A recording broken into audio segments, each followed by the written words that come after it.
Welcome back to Nonstop Fantasy. I'm Jack. I'm Zack. I'm Oscar. So we're going to start with how our people did last week, go to our starts, sits, pickups, and I know last week I said that it was our last trade, but since our trade deadline is actually coming up in this week, we're going to do one more trade for. So we hope you enjoy. Here we go. So last week, my starts were David Montgomery, Marvin Jones, and Marlon Mack. So David Montgomery unfortunately got injured a little bit last week and only produced 60 yards. So I'm sorry for anyone that played him. After that, Marvin Jones.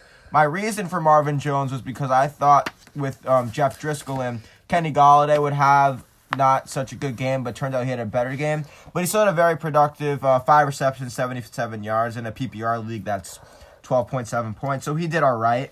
And then finally, we had Marlon Mack, who played Miami last week. And let's see. So he got 74 yards. He only got 9.2 points, but honestly, it was all right for him because he hasn't been showing a lot of work. All right, so for last week, I had start Jacoby Brissett. Ended up he was hurt, so he did not play. But if you heard he was hurt, you probably had the chance to get him out of there. Then I had DJ Moore at Green Bay. So I actually have no clue how he did.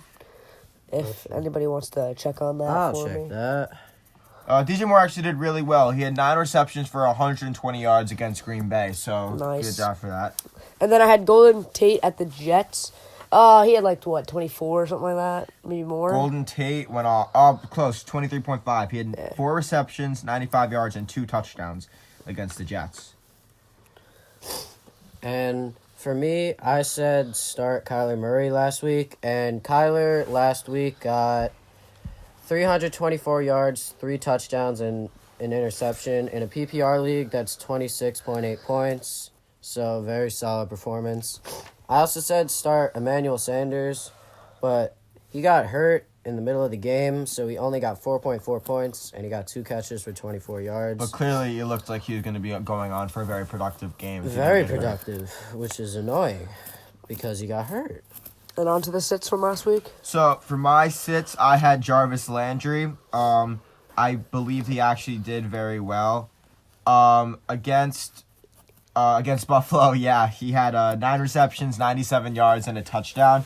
So that's my fault. I thought the Bills were actually going to come in and have a good defense against them, but they locked up Odell more than they did with Jarvis Landry. My next sit was Jimmy Graham. Last week, only 7.9 points. I mean, against Carolina, 2 receptions, 59 yards. It's still a lot. That's 2 very long completions for a tight end. And then my final sit was Calvin Ridley. He, again, not very productive, so both times I've said to sit Calvin Ridley has not played well. He only had 3 receptions for 28 yards, and which is only 7.7 points. So, besides Jarvis Landry, I was pretty spot on with my sits. And for my sits, I said Tariq Cohen. So, again, I have no clue how he played because I just haven't seen him in fantasy, so I don't know. He got 3 rushes for 14 yards, and he got 4 receptions for 23 yards and a touchdown. So he got 13.7 points in PPR. That's decent, but besides from that touchdown... For him, it's very good. Yeah, but besides from that touchdown, he didn't do anything. And then I said Eric Ebron against Miami. Again, I think he did nothing, I'm pretty sure. Eric Ebron, he actually did all right. 5 receptions for 56 yards. I mean, it's still not great. Clearly not what you're looking for in a fantasy tight end, but he did all right. Yeah. And then I said Robbie Anderson versus the Giants. Again, I think he had a pretty okay day. Maybe bad. If anybody wants to check on that for me. No, not good at all. He had 1 reception for 11 yards. Yeah. So exactly. that was right on. Popped off. Yeah. Yeah. Not good. And then Oscar? For my sits, last week I said Baker, but Baker Mayfield actually had a good day. Threw for 193 yards and 2 touchdowns. Are you sure that's not from He also ran for a touchdown Are as you well. sure that's not from this week? Oh, my bad. That was from this week. Oh, yes. So, right. against Buffalo, he threw for 238 yards and 2 touchdowns. Which is still pretty good. Which is still pretty good for Baker, considering he's one of the most on and off quarterbacks. Considering that he had -2 points against San Fran and only 100 yards in week 5. Right. Okay, my second sit was Mitchell Trubisky, and last week he had a good game for him. Well, going up against Jeff Driscoll and the Detroit Lions, he had a chance to prove himself that he could still be the quarterback for the Bears, even though there's rumors that Cam Newton might get traded over there. 173 yards and 3 touchdowns is actually pretty good, and 8 rushing yards. Yeah. And my last sit was Robert Woods. Robert Woods, he did all right. He still has not caught a touchdown this year yet. He's failed to find the end zone, but he had 7 receptions for 95 yards, which is a pretty good day for him. Not his best, but not his worst. I by mean, far. considering that Cooper Kupp didn't catch a single ball. Yeah, which saved me. Which I would have expected more since Cooper Kupp got locked up, but that's okay. All right. I guess. Not really at all. All right, and then on to this week. All right, on to this week. I'll start.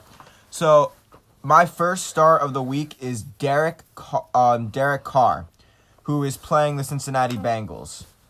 So Derek Carr, he's actually been proving himself to be back into a position where he could lead his team into a division led by the Chiefs. The last couple of weeks he's played very solid football. And going up against one of the worst defenses in the league in Cincinnati, I think he's in for a very productive day. Yep, I can agree.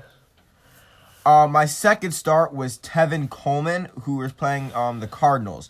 So ever since his 37.8, his very productive game against Carolina, he's definitely not put up the stats that people have been hoping for, at least for me. Yeah. Well, the last Matt Breida is out this week. But Coleman, I think, is sick, right? Or is Coleman, personal issue? he was questionable. He's not questionable anymore.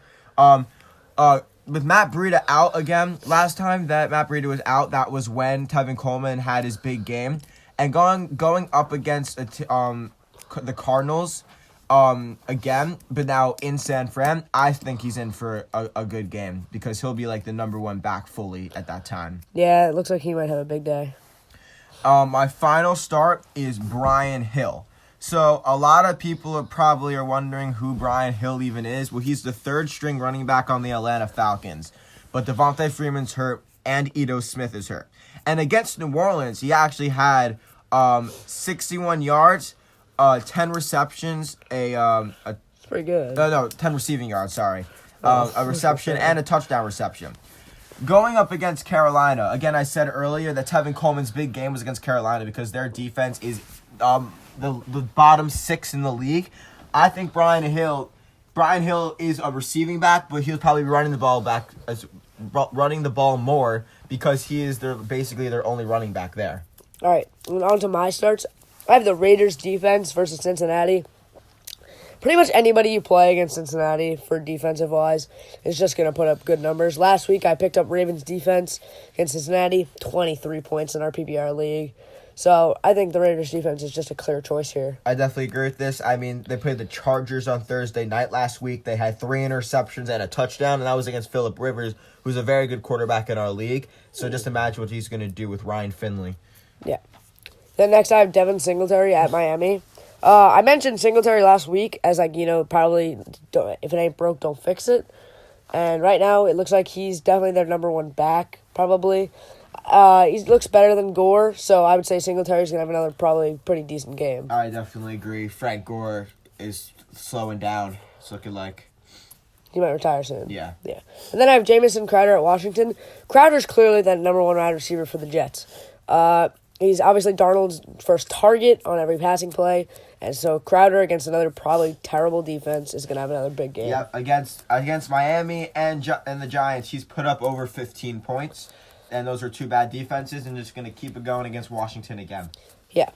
Yeah. So my first start was Mohamed Sanu, and even though many of you are probably already going to start Mohamed Sanu, I'm just Tom Brady has definitely earned the trust of Mohamed Sanu in the passing game because in Sanu's second game there, he had 10 receptions for 81 yards and a touchdown.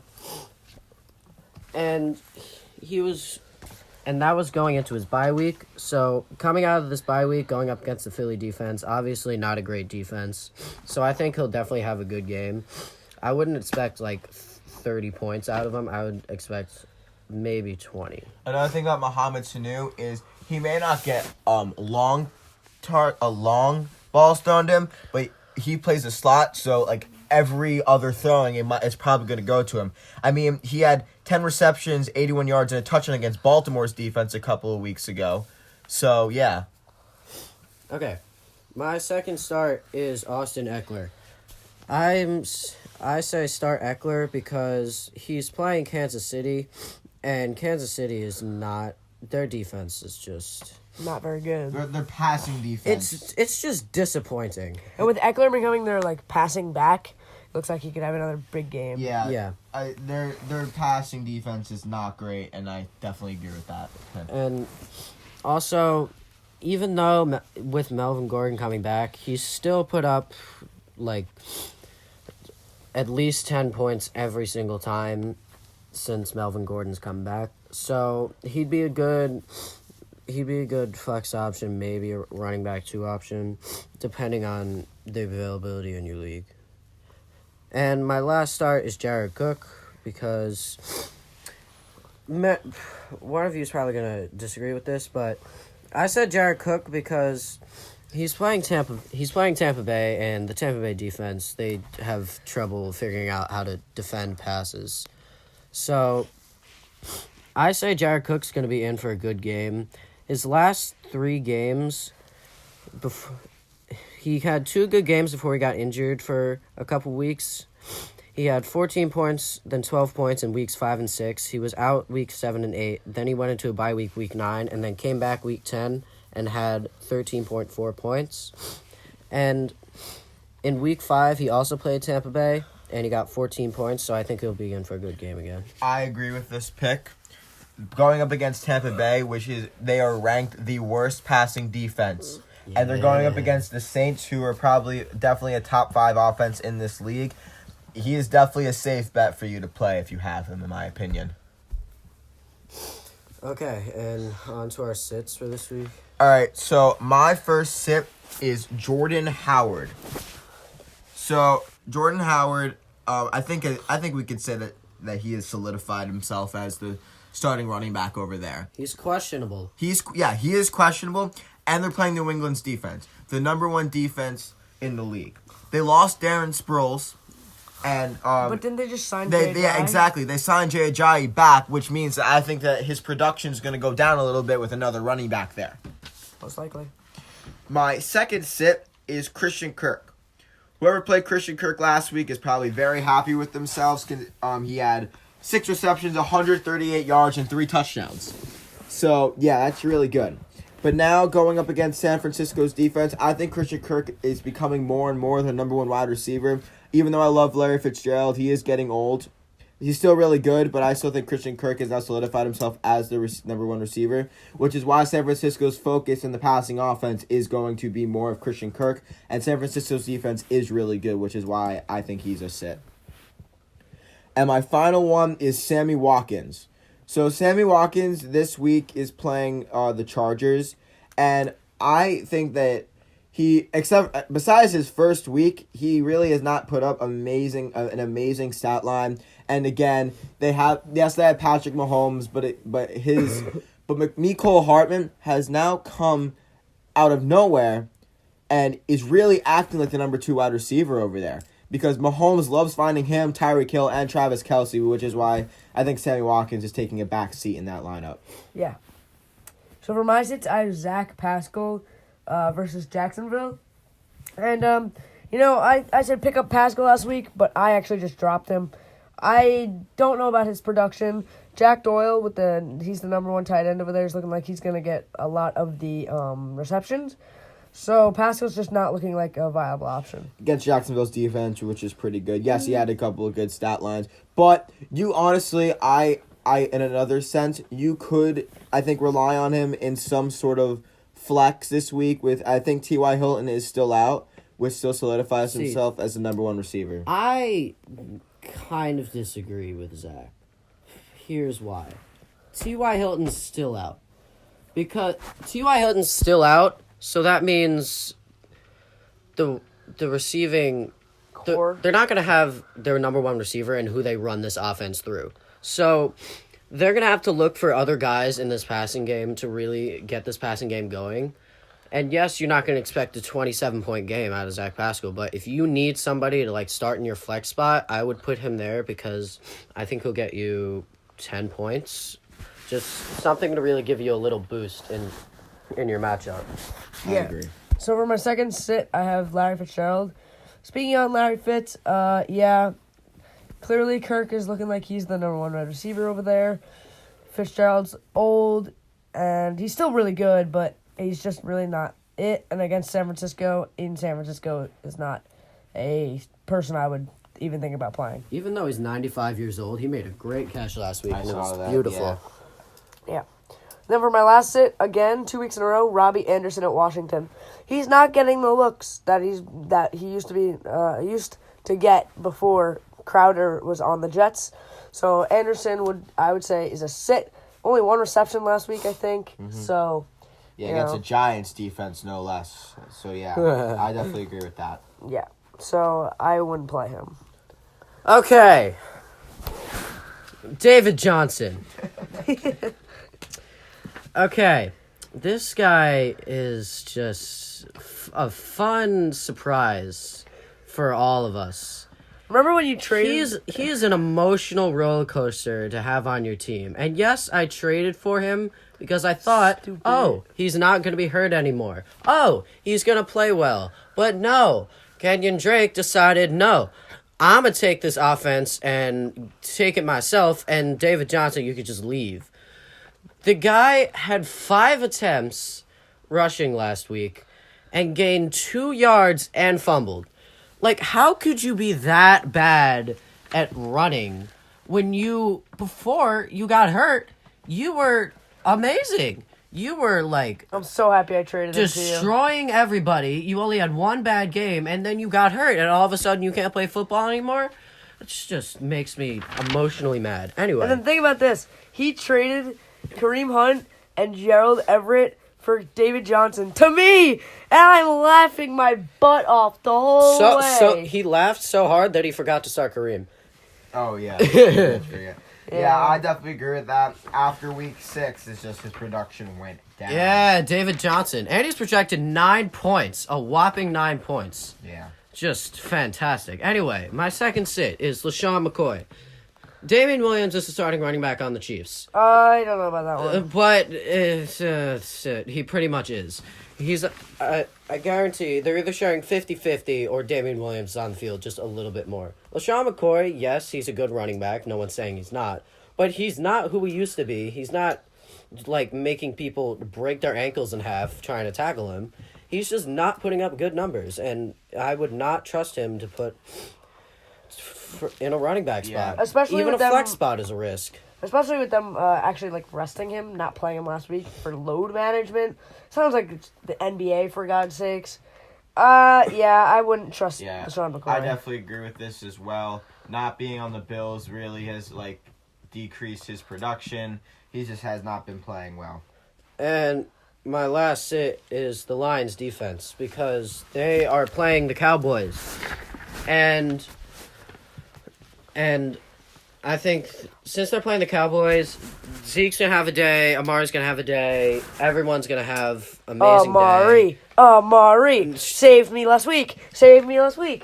And it's just, anyway, Dallas is going to go off. Dallas is obviously going to win. And Lions defense only projected 2 points, and yeah, they're going to get destroyed. Yes. All right, now on to our pickup. So for my pickup, it's kind of surprising, but Demaryius Thomas. Bro. I just picked him up 10 minutes ago. Oh okay. I disagree. He's on the Jets now after being traded from New England. But he's not. His looks are not great. He gets a couple catches a game, but I wouldn't trust him.